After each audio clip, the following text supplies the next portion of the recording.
Good morning, my dear humans, Mashi here. Today we have another different video. Today I'm simply labeling off a lot of curiosities that I found out during my experimentation with the Bell Station train set. Sorta like a follow-up video to the review. Let's get into those curiosities. Thomas's cardboard display here in the back area is in a V shape. Why, don't ask. The ramp and the adapter have a bit of a different shade of green, as they're more like accessory pieces. The rest of the track used this bit of grass green, as I like to call it, while these two are sort of like lime green, if that makes any sense. If anyone was questioning, does the welcome to Sodor sign fit on this piece of track which usually holds this tunnel? Well, yes, it's the exact same system and it fits perfectly. Out of curiosity, do older Revolution signs fit on the new track? Well, yes they do, they use the exact same system, so there you can do a bit of mixing and matching. These pieces don't have any codes on the bottom of them, they're just a what you see is what you get. I'm guessing these pieces are going to be exclusive to this set, while the rest, including the regular track obviously, they're going to be recycled in later sets, even the tunnel.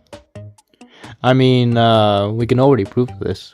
I'm just saying. Here's a bit of a closer look at the ramp, since we didn't really get that many in Revolution other than the super sets. Its code is E, so I'm guessing E stands for exit. It makes logical sense in my opinion. Here's something I like. The adapter bag has two different logos for the show. The old one representing the old track, and the new one representing the new Easy Connect track. Pretty nice. The adapter doesn't have any code related to it. The instructions simply label it as adapter and nothing else. On step 8 of Let's Play, it says park your engine. I mean, it's a toy, but I don't know if that's how it works. Here's the adapter bit on the instructions. It says, redesigned track, includes an adapter to connect other Thomas & Friends track sets. At the bottom it says additional tracks sold separately. Pretty nice. I like how in step 6, it talks about the gate and it says, safety first. Here's a closer look at the elevated piece. It has some nice markings to it, made with brick textures. And at the bottom, there's quite a lot of detail. It's called an R1, made in Vietnam 2026. But nice detail overall for just one small piece. Oh, and by the way, just wanted to share the connection about this. It's not bad. It stays together pretty well. Much better compared to the Revolution one. So even if I do something like this, it stays together. Yeah. Pretty strong. And now for the big one. Let's unscrew and open Thomas. This can only go so well.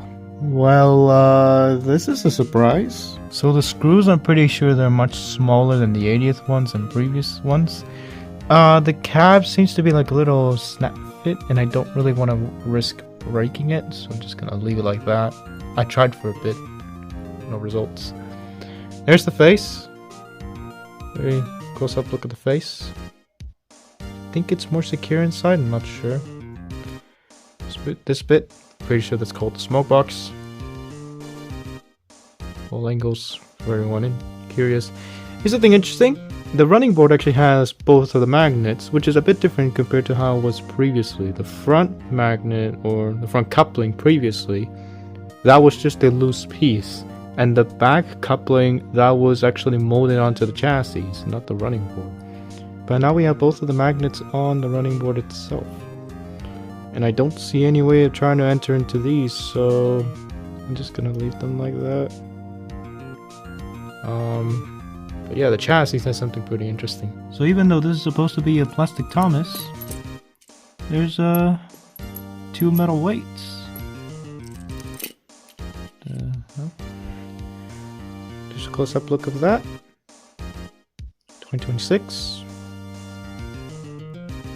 Lane.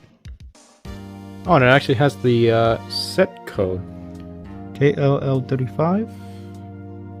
And JLL35, yeah. Interesting that it has those two little weights. Let's put them back together before someone gets angry. Just realized the running board, yeah, has that place for those two little weights. And it seems like they connect to the back screw. So I guess we'll do that. So there's what Thomas would look like without that part. Looks like a very different character. Just wanted to get the face out for a thumbnail picture. There we go, all fixed up. I might as well try this. Yippee. So those are all the curiosities I was able to find out from last time. If you have any others, put them down in the comments. Also, thank you for the clarification on the counterweights.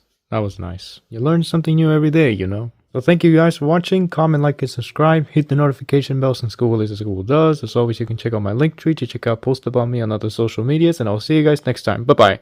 That was fast. Jesus.